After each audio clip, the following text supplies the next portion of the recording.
Alright YouTube, thank you for clicking on this video. In today's video I'm going to be learning about a player who could run forever without getting tired. If there's one thing that I admire the most about the beautiful game, it is the physical fitness of the players. These guys are running for 90 minutes of the game, sometimes more, sometimes 120 minutes, and there's not everyone can get a sub. Some people are playing the entirety of the game, and so that's a lot of energy that's put out on the pitch, and so the physical fitness of these players is insane. And so today I'm going to be learning about a player who apparently stood head and shoulders above the rest of the players. And so I'm going to learn. I don't know. I didn't recognize the player on the thumbnail, so I don't know anything about this guy. And so here we go. Let's get into it. So, listen to this. If from the perspective of a forward, I asked you, what was the... I also, just quick pause.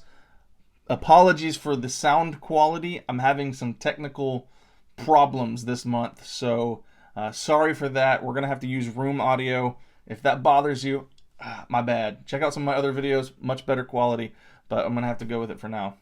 Was the hardest player to go up against in the late 2000s? Who would you pick? Nesta, Materazzi, Vidic, Terry, Vieira? Well, surely it's gotta be a beast of a man. Legends. But what if I told you it was a 5'8" skinny guy from South Korea? Ji-sung Park was out of this world. He was easily one of the most hardworking players in history. His ego was virtually non-existent, and he had the stamina of a horse. It could be the last game of the season, going into extra time, and he would still be hounding his players sprint after sprint. He never got tired. Anyone who watched him had the feeling that he simply couldn't be human. The fans joked that he had 3 lungs. Pirlo said that he moved at the speed of an electron and called him the first nuclear-powered footballer. Sir Alex even claimed that out of all the players he coached, Park was the only one he believed was truly capable of stopping Lionel Messi. And you know, if you're capable of stopping an alien like Messi, you gotta be as superhuman as him. But you know what's really shocking? At 18, he was literally told to give up on football. In Korea, there's a draft kind of like in the NBA, and not a single club in the entire country picked him. Even though he had repeatedly led his high school team to success after success, they all saw him as a joke just because of his size, and he ended up just joining university to get a degree in economics. We were this close to knowing him as Ji-sung Park, the accountant. But then, Park decided to take matters into his own hands, and what happened next was just straight out of a fantasy movie. You see, his dad was a butcher, and so... Yeah, this is the kind of story you love to see. Someone going from literally rags to riches, someone going from just, you know, the 9-to-5 grind that most of us have to do. You know, not all of us get to have a job so cool of playing football, you know, and so if you've got one of those otherworldly skill sets and the work ethic to get there, where you can make a living doing something as enjoyable and as beautiful as playing football, just more power to you. And I love to see you actually succeed at it, getting out of the grind that most of us have to just to provide for our loved ones. So this is a cool story. So the two began conjuring up ways to force Park's body to grow bigger and taller. It started with a meat-only diet, but then, well, let me quote Park himself.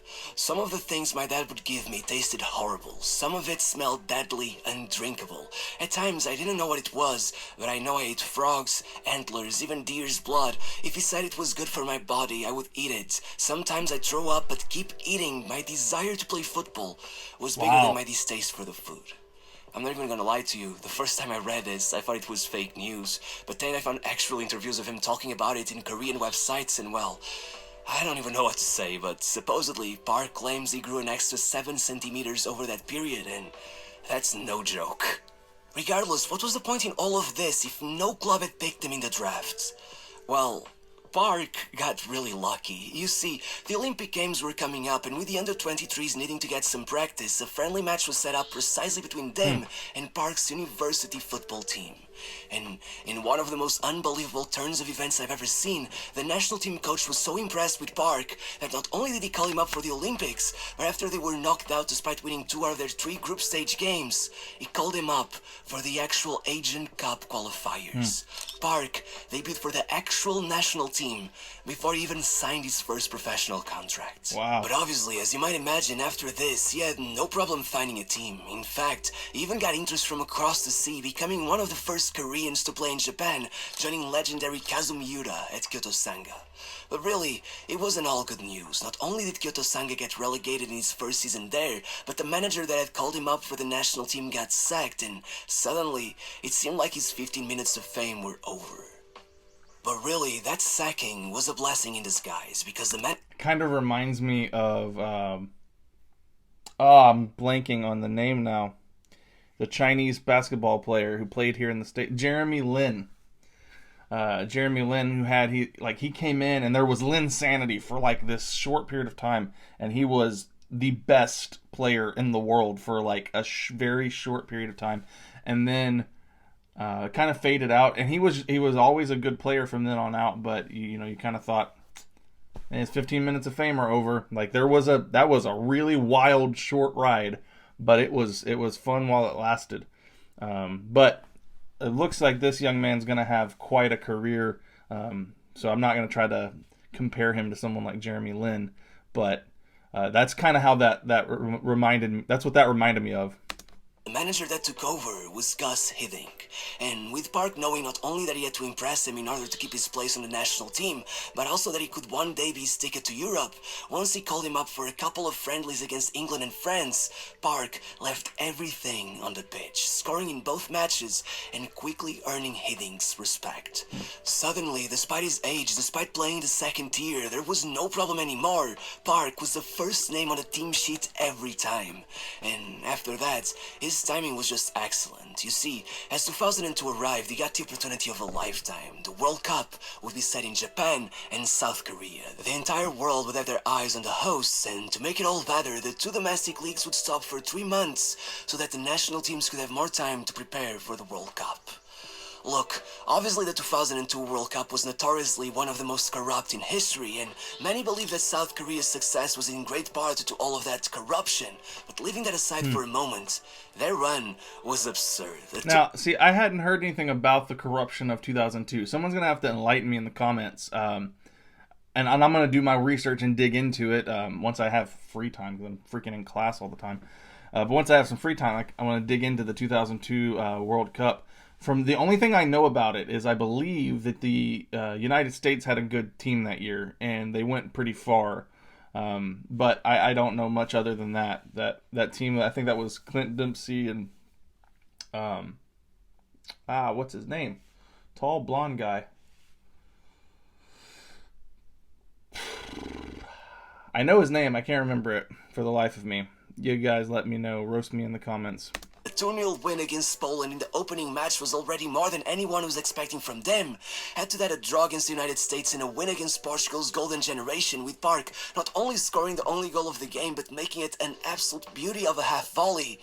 And it was already absolute insanity that South Korea would make it to the knockout stage. I mean, no East Asian side had ever made it that far, so when they made it all the way to the semi-finals, beating Italy and Spain in the process and eventually settling for 4th place, well, first of all, there was obviously suspicions of corruption, and second, there were a lot, and I mean a lot of reasons to be impressed. And of course, with Park right in the middle of it all, his stock just kept rising, and if anyone knew his worth, it was Gus Hiddink. So once he left to PSV, he kept an eye on him, and after watching as he led Kyoto Sanga, a team who barely managed to avoid relegation most of the time, to win the Emperor's Cup while even... Can I just say, this is such a beautiful sport. I just got distracted by watching it being played on the screen. Can I just say that? Like, I know that this has nothing to do with this video about Park, but like just watching the ball, it's just such a joy to watch this game. All right, the rant is over now. Even scoring the decisive goal in the final, he realized that he simply had to bring him to Europe. And out of nowhere, only 4 years after being rejected by every team in Korea, Park was moving to the Eredivisie for 5 million euros to play alongside the likes of Robben, Huntelaar, Van Bommel, and Mattea Kesman. But there was one slight problem. The fans were very skeptical about spending so much money on some Korean guy midway through the season, so when 4 matches after his arrival he needed surgery, things got ugly. By the time he came back, he really wasn't fully fit, but not knowing any better, the fans assumed he was just, well, a bad player, so he started getting heavily criticized, with even his teammate Van Bommel speaking publicly against his signing, even bringing up the fact that he didn't speak Dutch, as if that wasn't extremely common. I mean, I'm sure PSV had no problem with the fact that Ronaldo didn't speak Dutch, so why was it a problem now? Regardless, this media chaos led the fans to start booing him, and look, at its peak, it got so bad that Hiddink began only calling him up for the away games, because there he wouldn't get booed as much. In fact, Park even began considering going back to Korea, as his father said. When Ji-sung didn't do well, people threw drinks at him, insulted him. He was very confused. That never happened here. But well, thank God he didn't leave, because by the time his third season came around, Robin left to Chelsea, and with Hiddink unsure of what to do about that, he simply stuck Park in his place and hoped for the best. But really, Park took it all further than anyone could possibly imagine. Not only did he score in the playoffs to put PSV in the Champions League, but he completely changed the route of their league season, taking PSV to the title despite the fact that at the beginning of the season, the bookmakers' odds pointed towards the third place finish at best. But honestly, none of that compares to what happened after those playoffs I just mentioned, because once the actual tournament started, PSV managed to beat Rosenborg, Panathinaikos, and get a draw against Arsenal to make it out of the group stage. Then, they beat Monaco 3-0 in the last 16 despite the fact that just the year before, they had made it to the Champions League final.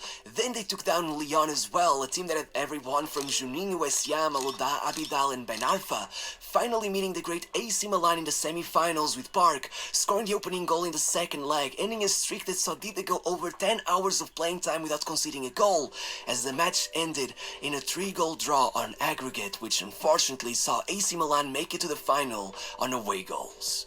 Still, Park's performances were so exceptional that year that not only did the fans stop booing him, but they completely forgot about Robin. After the match, Gattuso even made a statement to a Jap. Was this before we did penalty kicks for the win? That we go on away goals? Because it was a 3-3 draw, and there was a tiebreaker that Milan had over PSV. I like the penalty kick edition. I think for a long time, I wasn't sure what to think. I think penalty kicks make sense. Japanese magazine praising Park for how tough he was to face, and Van Bommel, who had damn near set the fans against Park with his statement 2 years before, made sure to give an interview, publicly apologizing for his actions. Though, I'm sure Park was well over it by then, as not only did he get nominated for UEFA Forward of the Year alongside Ronaldinho, Shevchenko, Eto'o, and Adriano, despite the fact he wasn't even really a forward, but well, back in the match against Lyon, a Man United scout was on the stands to watch Sia, but in his own words, I could not focus on the player at hand because my attention kept being pulled towards this never-ending bundle of energy buzzing across the pitch like a cocker spaniel. All right. And so, once the season was over, his agent went up to him and told him Sir Alex was waiting on the phone. At first, he didn't believe him. Manchester United only is one calling. station player had ever been at United, but then he picked up the phone, heard the Scottish accent, and knew it was real. Hiddink tried to convince Park to stay at the club, promising him a move to Chelsea, but Park had made up his mind, and a month later, he had signed for United for €7 million. It was one of the greatest bargains in the history of the sport. Wow. Regardless, at the time, as per usual, all pundits made sure to disregard the move as only a marketing stunt, but his new teammates, well, they quickly realized Park wasn't just being signed to sell some shirts in Korea. As Scholes said, Park was the toughest player I ever faced. Just unbelievable. I would dread the thought of going to training. It was a nightmare. He would come to me, stare me in the face, and tell me he won't even get a shot off today. And he was right every time. Before you knew it, the media's perception had changed. Now in a more defensive role, everyone was mind-blown by his tirelessness and determination. It was no longer Ji-sung Park, it was Tree Long Park, because, according to the fans, with stamina like that, he surely had to have an extra lung. In fact, at United, the admiration for this man was such that only 3 months into his time there, he had been handed a captain's armband for the first time. Wow. It was unbelievable. Wow. But unfortunately, no matter how well that first season went, the following season the injuries began haunting him once more, and by March, he was forced into the sidelines. Surgery was required once again, and Park would only make it back to the pitch 9 months later. Wow. At first, most feared the second surgery would have completely wrecked his knee, that at most, it would be a long time before he was back to his best, but once United made it to the Champions League quarterfinals, Sir Alex just knew he couldn't do it without Park, so he got called up, and man, it was unbelievable. After going through so much, he still excelled in both legs against Roma, and once Barcelona came in their way, no matter what he threw at him, no matter if it was Messi, Eto'o, Xavi or Deco, Ji-sung Park was arguably the man of the match both home and away. He was maybe the biggest reason why United had managed to make it to the final, which is why it hurt 10 times more when Sir Alex Ferguson left him not on the bench, but completely out of the team sheet. Wow. Watching from the stands as United became champions of Europe.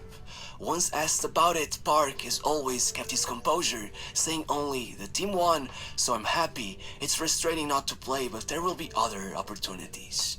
Honestly, I doubt he ever even confronted Sir Alex about his choice to leave him out, but there was no need. Once Sir Alex wrote his autobiography, it was there for everyone to see. The one thing about the 2008 final that I regret to this day was leaving Park completely out of the squad after he had played such a great role in getting us there. But in reality, Park was right, there would be other opportunities. In fact, why just would a year you later leave he him was off? getting his chance. Like, why would you leave him off and then give such a lame... I'm not trying to cause problems, because Sir Alex is easily the greatest manager in especially in English football history. But to completely leave him off of the team, I mean, he says he regrets it, but why would you do it in the first place is kind of like what I'm trying to understand. I don't see a good reason why you'd leave him off. After an incredible performance in the semi-finals against Arsenal that saw him not only opening the scoring but being involved in what many call the greatest counter-attack of all time, he was on the starting 11 for the final against Barcelona. But unfortunately, that time around, it simply was not meant to be. United lost, and we can only hope that the 4 trophies he won that season were enough to ease Park's pain. Regardless, despite the fact that next season Park struggled for game time, he would still be the first name on the list for every big game. Sir Alex was still well aware of how important he could be against the best of the best, and once they met AC Milan, Park played maybe the greatest game of his career. Fergie doesn't often fear players enough to assign them a bodyguard, but that day it was different. Pirlo was at the peak of his powers, and before the match, Fergie looked at Park and told him, "Your job today is Pirlo. That's all, Pirlo." As Bruni said, back then, Pirlo was averaging 110 passes per game. 60 to 70 of them were forward passes, the type that can really hurt you, so Fergie told him, 110 passes a game? Doesn't seem possible for one player. I'm thinking, maybe I'm tripping, but I'm thinking like that's what a team, that's like the amount of passes that a team will get in a game. I might be tripping. Maybe I'm thinking of FIFA because it's a shorter game. That seems like a ridiculous amount of passes for one player to make in a game. I don't think that that's normal. That doesn't seem normal. "It cannot be allowed that pass. You cannot be 1 yard or 1 second late." I think Pirlo might have made 40 passes at most that game, and 95% of them were backwards. Wow. Park won the duel. And you know what's funny? Even Rooney underestimated just how great Park was that night. Pirlo didn't even get close to 40 passes. Not only did Park force him to settle for a mere 21, he even made sure to score one of the goals. Pirlo was so impressed with him that day that even years later he made sure to mention it in his autobiography, saying, "They unleashed Park to shadow me. They programmed him to stop me. His devotion to the task was almost touching. Even though he was a famous player, he had no issue consenting to be used as a guard dog." And finally, as Ferdinand would say, I'm sure Pirlo expected to wake up the next day and see Park in his bed beside him. Still, despite the fact that at that point Park was only 29, the end was near. The next season the injuries hit for a third time. Park struggled all year, but worked as hard as he could for one final chance at a Champions League final. 2 assists in the group stage helped him make it through. After missing the last 16 through injury, he even scored against Chelsea to put United in the semis, and once they beat Ralf Rangnick's Schalke, Park was in the final once more. But unfortunately, Barcelona would once again be there, waiting to snatch any silverware in reach. Years later, however, when asked about the final, Sir Alex would say, Jisung Park. That's where I lost that final at Wembley. At halftime, I should have put Park man-marking Messi. That was a mistake. We had just equalized going into halftime. We were playing well. I got overconfident. But if I had put Park on Messi, I think we would have beat them. I really do. But unfortunately for both of them, that time, it really would be the last opportunity. The next season, Park really struggled with injuries once more. United went trophyless, iconically losing the league title to City in the last match of the season. And Park would never play for them again. The next season, he joined QPR and was made captain straight away. Still, none of that stopped him from having a horrible season with only 4 wins, leading them to loan Park away to PSV following their relegation, where 1 year later, at 33 years of age, he announced his retirement, citing constant pain from his knee injuries as the reason.